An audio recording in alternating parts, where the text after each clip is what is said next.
YCP అధికారంలోకి వస్తే ప్రతి సంవత్సరం జాబ్ క్యాలెండర్ విడుదల చేస్తారని చెప్పిన జగన్మోహన్ రెడ్డి మాట తప్పి నిరుద్యోగులను మోసం చేశాడు.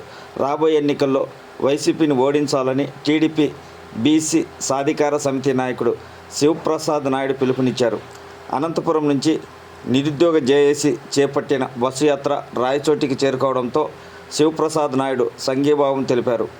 ఉద్యోగాలు ఇవ్వడంలో మోసం చేసిన వైసీపీకి ఓటుతో బుద్ధి చెప్పాలని జేఏసీ నాయకుడు గుట్ట బాబు తెలిపారు.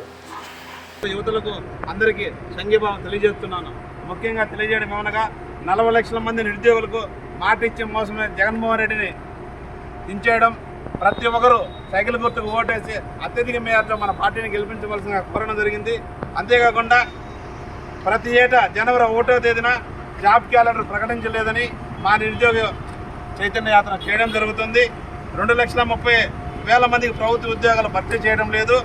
మెగా డిఎస్ పేరుతో డిఎస్సి ఇచ్చి 23,000 టీచర్ ఉద్యోగాలు భర్తీ ఏమైంది జగన్ గారు చెప్పవలసిందిగా కోరుతున్నాం. ఏటా 6,500 పోలీసు ఉద్యోగులు భర్తీ ఎక్కడ చేశారు మీరు? ప్రతి ఒక్కరికి మోసం తప్పగా ఈ ప్రభుత్వంలో అన్ని అన్యాయాలను ప్రతి ఒక్కరు ఏదైనా ఎదురించి మాట్లాడితే వాళ్ళ మీద దౌర్జన్యంగా కేసులు పెట్టడంతో గాను ఇంకా వాళ్ళను కొట్టడంతో గాను ఇంకా చాలా దగా చేస్తున్నారు. మా కార్యకర్తలు చాలా ఇబ్బంది పడుతున్నారు.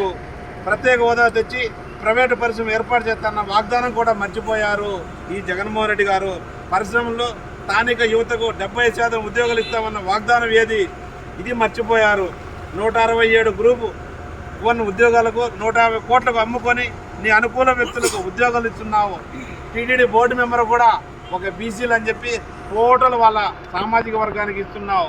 కానీ ఇక్కడుండే మా యువత అందరూ కలిసి రాష్ట్రమంతా తిరుగుతూ మా తెలుగుదేశం పార్టీ కుటుంబ సభ్యులను ఐక్యత చేస్తూ ప్రతి ఒక్క కులాన్ని కలుపుతూ సంఘీభావం తెలియజేస్తున్నారు. ఇక్కడ విచ్చేసిన మా తెలుగుదేశం పార్టీ నిరుద్యోగ యువత అందరికీ నా ప్రత్యేక ధన్యవాదాలు తెలియజేస్తున్నాను.